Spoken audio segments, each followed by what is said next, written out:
it was the one that I could find when they finally gave me an ultimatum that I had to leave the house in 2 weeks. And I'm not going to lie to you, this is the part that really pisses me off. If they had a problem with me being there and they wanted me to leave, they should have given me ample time to prepare myself. You don't just sit there waiting for somebody to make a move that you want them to make, and then when they don't, you blow up and then you give them an ultimatum that is completely a sabotage. Like, I had money, but it wasn't enough to live.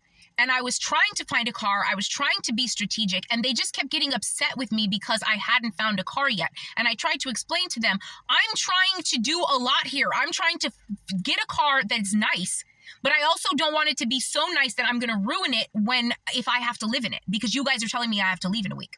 But I ended up finding what I thought was the nicest one, spending $7,000 more than I wanted to.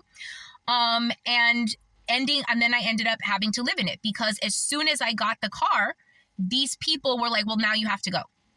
And I thought I did well, because I saved about $14,000. Even after I bought the car, I still had $14,000 left. However, I used all of it keeping myself in Airbnbs for like 4 or 5 months, because they were over $2,000 a month.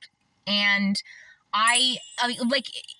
let's just say you were 3 months away from being homeless, but you still had the money to pay your rent for the 3 months. And somebody told you, really, the best thing to do would just be go and be homeless right now, and you save that money, and then you can live a little bit more comfortably in the car or whatever with it. The average person is not going to do that. And even me, I lived in the car for 5 years, and I had only been inside again for another year and a couple of months. I did not want to let go of the shelter, so I kept spending the money till I spent all the rest of the money almost. And if I had any more, like I mentioned before in another story, I gave my mother and her husband $4,000, basically. And so I paid about $500 a month to live with them. And I would have continued to pay. And it wasn't about money. My mother wanted to sabotage me. She always does that. She didn't want to see me doing well. Because if it had just been about money, she would have said, well, since you don't have a job, but you do have money, how about you just pay us rent every month? And I would have definitely done that without question. And I actually did that anyway, when I gave her double the amount that she demanded for helping me with my claim. And so I ended up with very little money left over, which is the heartbreaking part.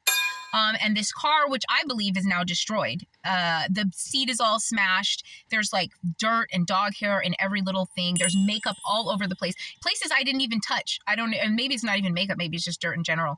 I don't know. So that's heartbreaking.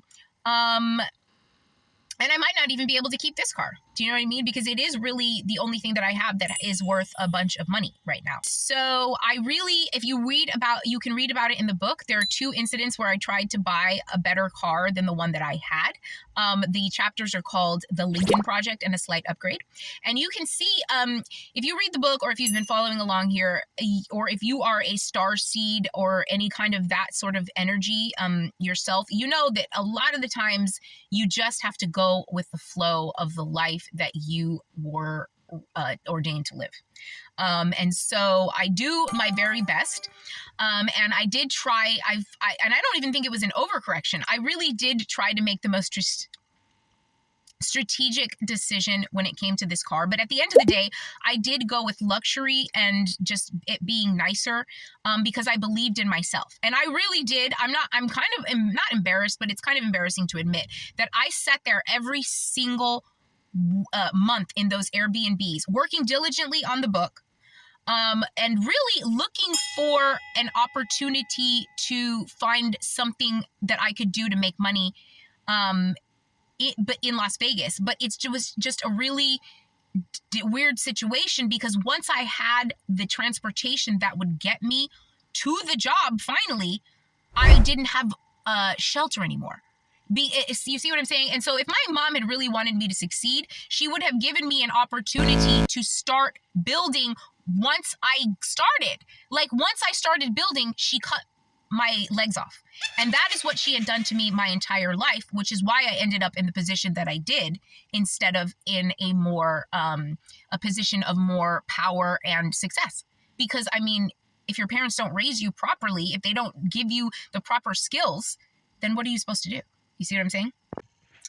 So at the end of the day, I've done the very best that I can.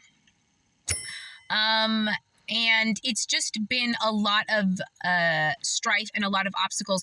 I've always, throughout my entire life, not just throughout this situation, I've always been in a position where I can't quite make the ends meet. I will have a bunch of money. I had a good amount of money, but I had no home. And the car that I had, the home that I did have, was in very, very bad shape. Now I have this car that I live in. It's kind of like a house. It's a nicer car and a house, but I don't have enough money to move around in it. When I was living with my family, I had a roof over my head, but I did not have transportation. It's always something like that. And that is the part that's very frustrating, just because it does feel like being toyed with by a higher power. Like a god just really making a human struggle in these petty little ways, I guess just for entertainment. I don't get that part. But anyway, I will continue to do my best. The phone is starting to lag now, so that means it's the end of the video. Okay? I will continue to do my best, and I will be back later. Love you.